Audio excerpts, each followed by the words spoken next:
The Ezkara continues through the medieval period, the Crusades and the Spanish Inquisition and many other pogroms that killed many of our people.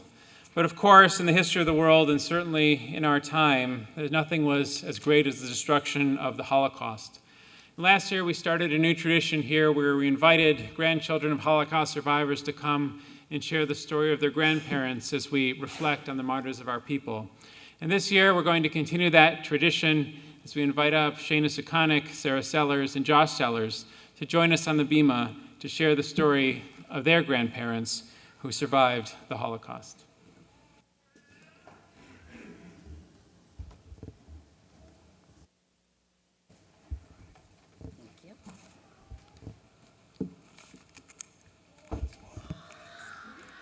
My name is Shayna, and I stand up here proudly today along with my sister Sarah and brother Josh.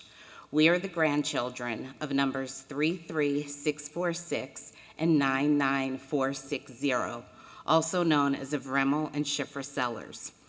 These numbers haunted our Bubby and Zeta from January 1943 to their liberation in May 1945. My Zeta was liberated from Dachau, and my Bubby was liberated from Bergen-Belsen. They were born in a small town in Belarus called Pruzhna. It was made a ghetto for the surrounding villages in 1941. The surrounding villages were liquidated into Pruzhna. In January 1943, after a German soldier was killed by partisans, the Nazis ordered the final liquidation of the city. There were 4 transports that left on the last weekend of January.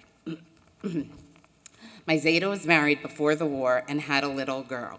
His first wife, Libby, and their baby were killed on the first day in Auschwitz. She refused to let the baby go, and they were both immediately sent to the crematorium. My Bubby was much younger, not married, and lived in an orphanage. Her mother passed away when she was very young, and her father abandoned her. Her older brother's wife said that they didn't have food for themselves, so she couldn't live with them. Bubby survived the war working as a seamstress. At Auschwitz, she was given the job of going through all the clothes, looking for diamonds, gold, and any other jewels that might be sewn into linings. Zeta was very big and very strong. He was a roofer, locksmith, or whatever they needed. They survived the atrocities of camp and a death march and were liberated in April of 1945. Zeta was liberated from Dachau and Bubby was liberated from Bergen-Belsen. They, along with many people from their city who survived, ended up in Feldafing, a displaced persons camp under the auspice of the United States and the Red Cross. The people were looking for landsmen, people from their own town. Many were fortunate to marry and come to the U.S., including our grandparents. They came to the United States in May 1946.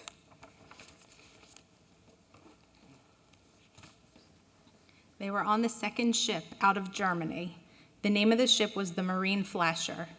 My Zeta was lucky enough to have family that came to the U.S. in the 20s in one of the early waves of Jews leaving Eastern Europe. He had 2 brothers, aunts, and uncles already here. They settled in Chester. This is when our grandparents' life began again. Unfortunately, the numbers on their arms were a constant reminder of the atrocities to which they survived. Bubby suffered greatly, to the point that she had her numbers surgically removed. Amongst other survivors, this was considered a shanda. After years of telling us it was his telephone number and at our parents' insistence, Zeta finally was able to talk to us about his past. Moving forward, Zeta reluctantly answered our questions. Bubby gave us almost no information from her childhood and only bits and pieces from her time in the camps.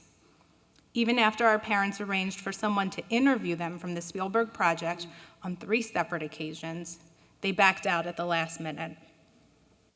In 1968, they moved from Winfield to Northeast Philly. Our childhood is full of memories of being at their home, their synagogue, and spending time with them at the shore. We have fond memories of sleeping there for Yontif and going for Shabbos. Bubby and Zeta would excel because their grandchildren were their pride and joy. Yes, they were proud of their children, but their grandchildren, well, that was another story. Each one of us had a special place in their hearts, and we knew it.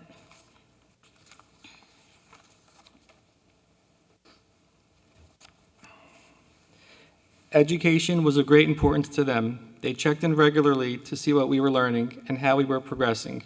And remember, this was before cell phones, so that usually meant answering the phone and talking to them from the kitchen.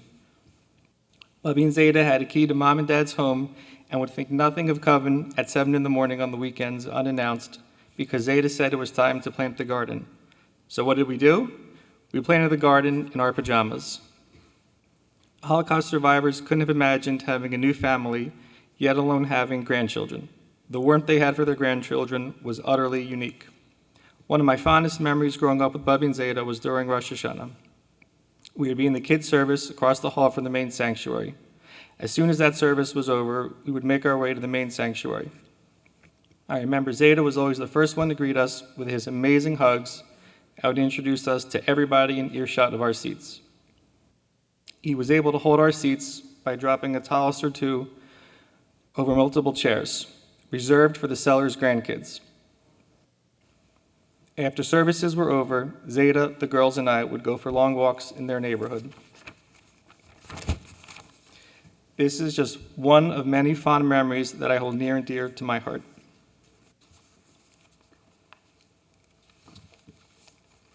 One memory I'll always treasure was when I turned 17. The year was 1999, and I had my license for a couple of months. Zeta wasn't quite ready to stop driving, but no one felt he should still be driving. Then he was told Sarah needed a car. Well, that changed everything. I'll never forget crossing the bridge, the Tacony-Palmyra Bridge, for the first time on my own in that white Plymouth Acclaim. Pulling up to their house on Font Street, I knew Bubby and Zeta would be waiting outside on the sidewalk, the blue hydrangeas behind them. When I got out of the car, I was instantly enveloped with love and hugs.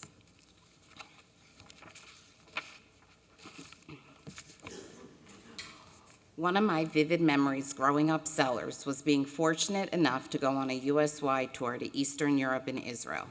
I'll never forget the emotions I felt when I called Bubby and Zeta and we cried together as I was standing at the gates to Auschwitz. Growing up Sellers means never forgetting who you are, where you came from, and to be proud of being Jewish. They went from being a number to being our Bubby and Zeta. We will never forget. Lador Vador, Eleh, Ezkara.